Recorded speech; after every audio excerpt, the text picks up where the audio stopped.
मुल्क में इस वक्त मुसलमानों का जो मौजू है या मुद्दा है वो काफ़ी सुर्खियों में है। कभी वक्फ बोर्ड का मामला आता है, कभी मस्जिद का मामला आता है, कभी मुसलमानों के खिलाफ एक माहौल बनाने की कोशिश की जाती है। इसी को लेकर मुंबई की सड़कों पे भी रैलियां निकाली जा रही हैं। लेकिन दिल्ली में सुप्रीम कोर्ट के senior advocate Shahid Ali advocate साहब जो वक्फ बोर्ड के मामले को लेकर काफ़ी सरगर्म रहे हैं। तकरीबन 10 सालों से आपने काम किया है। एक बार फिर हम आपके साथ मौजूद हैं, आपसे बात करेंगे। शाहिद साहब, आपका इस्तकबाल है। लेकिन वक्फ बोर्ड का जो मामला आया या वक्फ तरमीमी बिल, वक्फ अमेंडमेंट बिल जो है, उसको लेकर आप लोगों ने एक पूरा जेपीसी से मुलाकात की। लेकिन अब जेपीसी के पास बहुत सारे लोग ऐसे हैं जो उसकी हिमायत में जा रहे हैं। आप इसको कैसे देखेंगे? देखिए, अफसोस की बात यह है कि हमारे मुल्क में पिछले 15-16 सालों से जो एक पॉलिटिक्स चल रही है वो ये चल रही है कि मुसलमानों से नफरत करना है। क्यों करना है उनको नहीं पता। पहले एक पॉलिटिक्स चला करती थी अपीजमेंट ऑफ मुस्लिम्स के नाम से। आज की डेट में जो पॉलिटिक्स चल रही है वो चल रही है कि आपने मुसलमानों के खिलाफ नफरत करिए, उससे उनका एक वोट बैंक खुश होगा। आप मुसलमानों को अजियत पहुंचाइए, उससे उनका एक वोट बैंक खुश होगा, और उसके अलावा कुछ भी नहीं है। अब बताइए, वक्फ प्रॉपर्टियां सिर्फ मुसलमानों की प्रॉपर्टियां हैं, उसमें किसी हिंदू भाई का कोई मतलब ही नहीं है।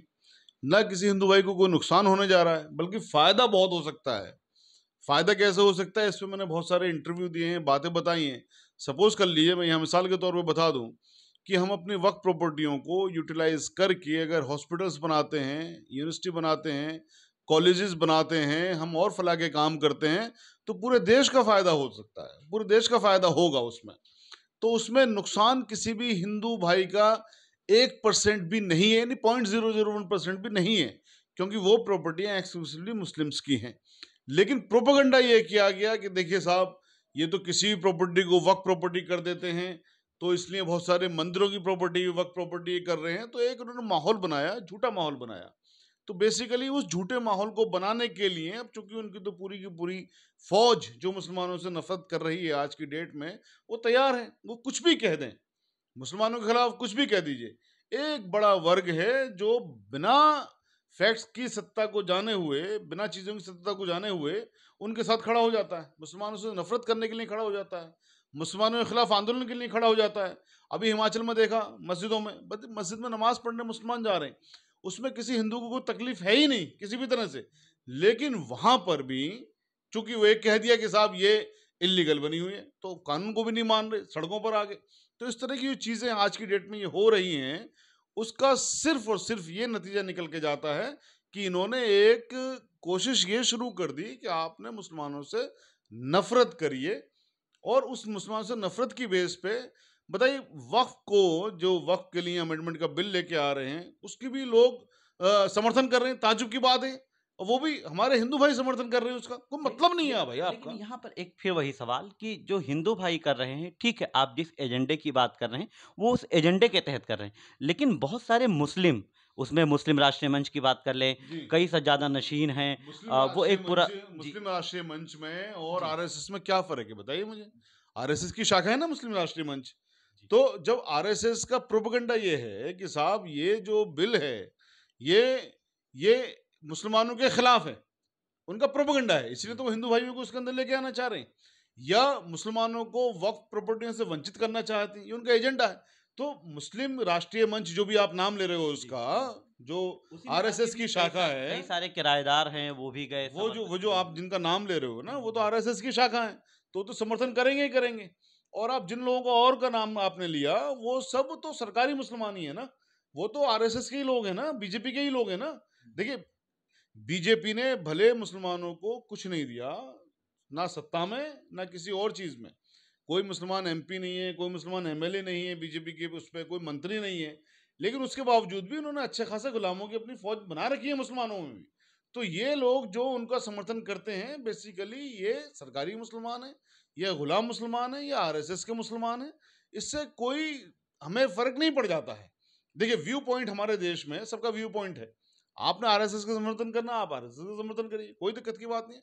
लेकिन दिक्कत कहां पर हो जाती है, जब आप मिसरिप्रेजेंट करते हैं चीजों को, कि देखिए साहब, मुस्लिम राष्ट्रीय मंच के मुसलमान तो बिल का समर्थन कर रहे हैं, तो इसमें यहाँ बताना जरूरी है कि भाई वो गुलाम मुसलमान समर्थन कर रहे हैं, वो भारतीय जनता पार्टी के लोग समर्थन कर रहे हैं, या वो मुसलमानों से नफरत करने वाले लोग समर्थन कर रहे हैं। क्या मुसलमान, बहुत सारे नाम निहात के जो मुसलमान हैं, क्या वो मुसलमान से नफरत नहीं करते? क्या नबी करीम सल्लल्लाहु अलैहि वसल्लम के ज़माने में मुनाफिक नहीं हुआ करते थे? उनकी जमातों में मुनाफिक आ जाया करते थे। तो ये तो बड़ी आम सी बात है कि ऐसे लोग जो हैं, जो बिल को समर्थन कर रहे हैं, मैं कह रहा हूं कि वो लोग मुनाफिक हैं, मुनाफिकों की कैटेगरी में हैं। हाँ, हमारा देश उनको आज़ादी देता है अपने व्यू पॉइंट रखने का, कि वो मुनाफिक रहें, वो नास्तिक रहें, वो जो मन में आए उनका वो करें, ठीक है। हमारा इस चीज़ों को लड़ने का जो हमें संविधान अधिकार देता है, हम उस संविधान के तरीके से लड़ते हुए, उस संविधान के दायरे में रहते हुए अपनी बात कह रहे हैं। आपका जो सवाल है कि बहुत सारे मुसलमान समर्थन कर रहे हैं, उसमें जवाब मेरा यह है कि मुसलमान समर्थन नहीं कर रहे हैं, मुनाफिकीन भले समर्थन कर रहे हैं। आप उनको मुनाफिकीन कह रहे हैं, आप उन पे तमाम तरह के सवाल उठा रहे हैं। आपको भी अधिकार है अपनी बात कहने का और सवाल उठाने का, उनको भी अपना अधिकार है। लेकिन जो वो फ़ायदे बता रहे हैं, वो बहुत सारे फ़ायदे उसके गिनवा रहे हैं कि इस एक्ट को ये जो बिल है, जब ये कानून बन जाएगा, तो इसके बहुत सारे फ़ायदे होंगे और अब उसी ज़िम्न में आगे चल के अच्छा, वो एक एक फायदा बता जी, दें। जी। आगे चल के उसमें बात ये होने लगी कि इससे पसमानदा मुस्लिम जो हैं, उनको फ़ायदा होने होगा। इस तरह की भी बातें आने लगी हैं। मुझे उन लोगों ने फायदे बताए हैं, तो एक फायदा मुझे आप भी बता दें, और मैं चैलेंज कर रहा हूं आपके माध्यम से पूरे मुल्क भर को कि इस बिल के ऊपर आप ओपन डिबेट कर लें। मैं तैयार हूं, मैं इस बिल के ऊपर ओपन डिबेट करने के लिए तैयार हूं। अगर आप लोग, जो मुनाफिकीन के लिए मैं बात कर रहा हूं, या मैं गवर्नमेंट ऑफ इंडिया के लिए बात कर रहा हूं, ठीक है, अगर आप लोग एक फायदा साबित कर दें, एक फायदा भी अगर आप साबित कर दें, तो मैं अपने अल्फाजों को वापस ले लूंगा। आप एक भी फायदा इस अमेंडमेंट का साबित कर ही नहीं सकते, क्योंकि इसका कोई फायदा है ही नहीं। और हमने जो इनके अमेंडमेंट से, प्रपोज्ड अमेंडमेंट्स हैं, उसके खिलाफ हमने बहुत डिटेल्ड में अपना जवाब लिख करके जेपीसी के भी समक्ष भेजा है। कोई भी उसका फायदा नहीं है। देखिए, एक चीज होती है तर्क, एक चीज होती है वितर्क, एक चीज होती है कुतर्क। तो तर्क का तो जवाब आप वितर्क से दे सकते हैं, कुतर्क का कोई जवाब नहीं है। इसमें वक्फ अमेंडमेंट बिल में फायदा बताने वाले लोग सिर्फ कुतर्क कर रहे हैं, और उसका कोई जवाब नहीं है। बहुत सारे लोगों ने एक लेटर भी लिखा, आर्टिकल भी लिखा, हम लोगों को भेजते हैं पब्लिश करने के लिए, देखते भी हैं, पढ़ते भी हैं। उसमें वो दावा कर रहे हैं कि ख़ास तौर पे इसका फ़ायदा जो होगा, जो तजावुज़ात हैं या कब्ज़े जो वक्फ बोर्ड की ज़मीनों पर किए गए हैं, उससे छुटकारा मिल जाएगा। दूसरा फ़ायदा उसी में आगे चल के बताते हैं कि इसमें जो पसमानदा मुस्लिम हैं, उनको कहीं कोई अहमियत और जगह नहीं मिलती है। उससे इनको फ़ायदा होगा, जो सरकार कानून बनाएगी, उससे गरीब मुसलमानों को फ़ायदा हो जाएगा। तीसरा एक दावा करते हैं कि इससे शफ़ाफ़ियत आ जाएगी और पूरी तरह से ये मामला जो है वक़्फ़ की ज़मीनों पे अपने लोगों ने ही कब्ज़ा कर रखा है, उनसे आज़ाद करा देंगे। इनके लिए क्या जवाब देंगे आप? देखिए, मैंने कहा ये कुतर्क है जी, और कुछ भी नहीं है। आपने तीन बातें कही। जी। नंबर, पहली बात आपने कही कि इससे क्या हो जाएगा? इससे जो नाजायज़ कब्ज़े हैं या गैर कानूनी नाजायज तरीके कब्जे से हैं। कब्ज़े हैं, वो हट जाएँगे। मुझे बताइए, क्या और इसको पब्लिक प्रीमाइसेस एक्ट के तहत लेके आ रहे हैं, जो नाजायज कब्जे हट जाएंगे? आज की डेट में जो सेक्शन 54 और सेक्शन 55 है, वो इतना बढ़िया है कि उसके अंदर एक ऑर्डर होता है कि साहब कोई कब्जा किया हुआ, उस कब्जे को हटाने के लिए उसके बाद में एसडीएम को फिर पावर है कि उस कब्जे को जाके हटाए, और एसडीएम की फिर ड्यूटी भी है, और जी, पुलिस की मदद ले।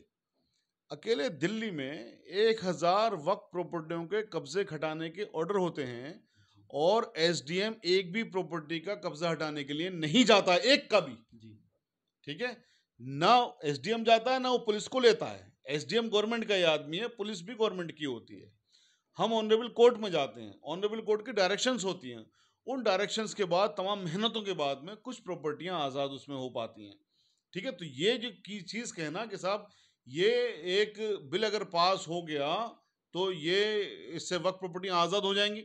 उन 44 अमेंडमेंट में एक भी अमेंडमेंट ऐसा नहीं है जो कि इस चीज़ को कहता हो कि साहब अगर एसडीएम नहीं जाएगा तो एसडीएम को फांसी पे चढ़ा देंगे, या एसडीएम साहब को फलां सजा हो जाएगी, या पुलिस अगर नहीं आएगी तो पुलिस को फलां सजा हो जाएगी, या इसको पब्लिक प्रोमाइस, हाँ, इसको अगर पब्लिक प्रोमाइसेस एक्ट के तहत अगर इसको मान लिया जाए, जिस पब्लिक प्रोमाइसेस का होता है सरकारी प्रॉपर्टी खाली करवाने के लिए, तो एक चीज समझ में आती है, वो हमने डिमांड करी है जेपीसी में। हमने लिख के दिया भाई इसमें लेके आइए ना उसको, आपको अगर आप इसमें वाकई हितैषी हैं तो पब्लिक प्रोमाइस एक्ट को उसको लागू करिए इसमें, वो लागू नहीं करते। तो ये बात कहना कि साहब खाली हो जाएंगी, एक लफ्ज नहीं बता सकते कि वो कौन सा प्रावधान गवर्नमेंट ऑफ इंडिया लेके आ रही है जिसके तहत नाजायज कब्जे खाली हो जाएंगे, एक नहीं बता सकते। मतलब दूसरी जी, बात, जी। दूसरी बात जो आपने कहा कि इसके अंदर अकाउंटेबिलिटी आ जाएगी, उससे पहले आपने एक चीज और कही थी अकाउंटेबिलिटी से पहले, उससे पहले कहा कि जो कि ये गैर जो पासमानदा पसमानदा मुसलमानों मुस्लिम को, है, हाँ। ये जो मुसलमानों को डिवाइड करने की बात करते हैं, जैसे कई बार हम सोचते हैं कि साहब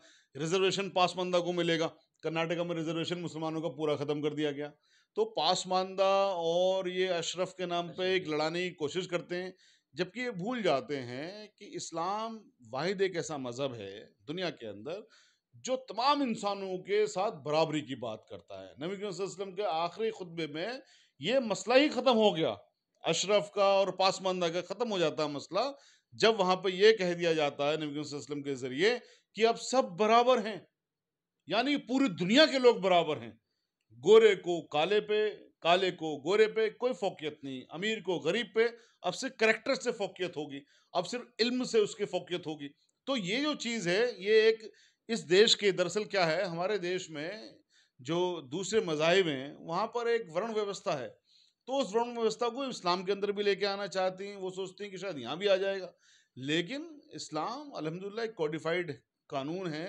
इस्लाम में जो कुरान पूरा एक सबस्टैंडर्ड लॉ है, और जो उसका प्रोसीजरल लॉ है वो नबी के वसल्लम की सुन्नतें हैं, तो दोनों चीज़ें हमारे पास में कॉडिफाइड तरीके से हैं, तो इनकी ये साजिशें इसमें कामयाब नहीं होंगी।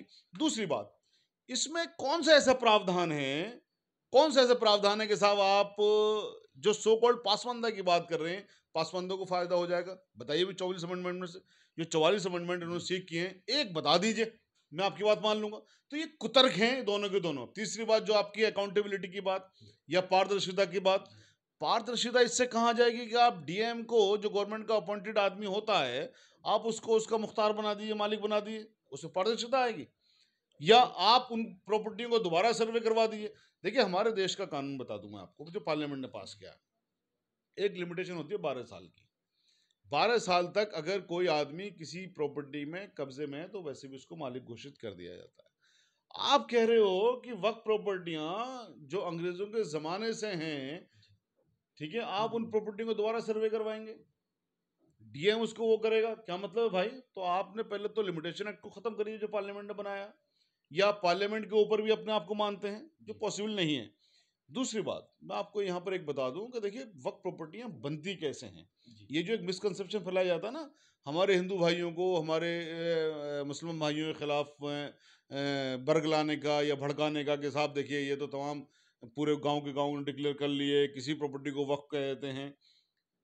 मैं सबसे दरखास्त ये करता हूँ कि आप थोड़ा सा कानून पढ़ लीजिए, वक्फ एक्ट 1995 की दफ़ा 37, 38, 39, 40, आप ये सिर्फ 4 दफ़ा पढ़ लीजिए, और इसमें भी खास तौर से 38 और 39। जब कोई आदमी अपनी प्रॉपर्टी को वक्फ करना चाहता है तो सबसे पहले उसके पास में उसका मालिकाना हक होना चाहिए। जब मालिकाना हक होगा वो वक्फ डीड लिखेगा, वक्फ बोर्ड में जाएगा।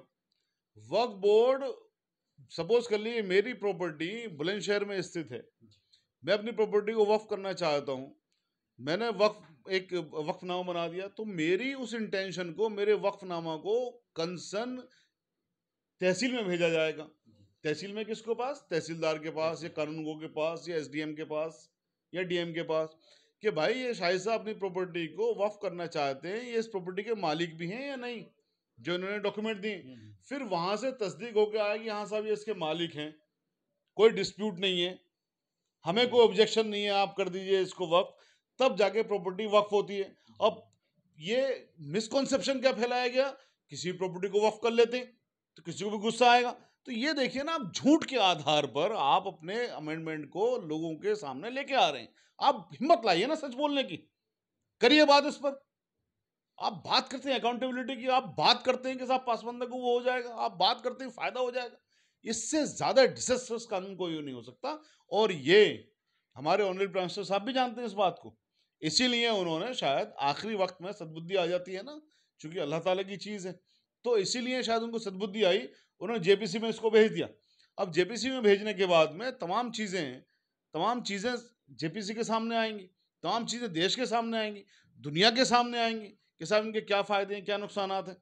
तो उस पर हमें उम्मीद ये है कि अनिल पास्टर साहब इसको प्रेस नहीं करेंगे आगे। भले अमित शाह जी ने कह दिया कि उसको हम लेके आएंगे, लेकिन मुझे पूरा यकीन है कि किसी भी तरह से इसको प्रेस नहीं करेंगे। आप कह रहे हैं कि जेपीसी में भेजा गया, सरकार पे तमाम तरह के सवाल उठाए। आपने ये साबित करने की भी कोशिश की कि इससे मुसलमानों को कोई फ़ायदा नहीं होने वाला है। यानी जितने दावे किए जा रहे हैं कि इससे मुसलमानों की काया पलट हो जाएगी, उनका भला हो जाएगा, ये पूरी तरह से बेबुनियाद है? बिल्कुल बेबुनियाद है, कोई फ़ायदा नहीं होगा, कोई काया पलट नहीं होगी, बल्कि अगर वक़्फ़ चला गया, तो मैं आपको मिसाल के लिए समझा देता हूँ। देखिए, हमने दिल्ली में जैसे आपको बताया 1000 प्रॉपर्टी में 990 प्रॉपर्टी में जी। खाली करने के ऑर्डर करवाए। उसमें ऐसे-ऐसे 50 प्रॉपर्टियाँ खाली हुईं। उन 50 प्रॉपर्टियों को जो मार्केट रेंट पे चढ़ाया गया, रूल बनवाए, रूल के मुताबिक वो मार्केट रेट पे चढ़ी। उसके बाद में अब आप सोचिए दिल्ली में इमामों को और मुअज्जिन को तनख्वाह दी जाने लगी 20-20, 25-25 हज़ार जी। रुपए। अगर तमाम वक़्फ़ प्रॉपर्टियाँ खाली हो करके जो कब्रिस्तान है, मस्जिदें हैं, दरगाहें हैं, खानकाहें उनकी बात छोड़ दिए, जो और भी कमर्शियल प्रॉपर्टियाँ हैं वक़्फ़ के पास है बहुत सारी, जी। उनको अगर आप फेयर मार्केट रेट पे चढ़ा दें, किराए पे चढ़ा दें, तो इससे इतना बड़ा इनकलाब आ जाएगा, इतना बड़ा इनकलाब आ जाएगा कि आप पूरे देश का बजट फाइनेंस कर सकते हैं।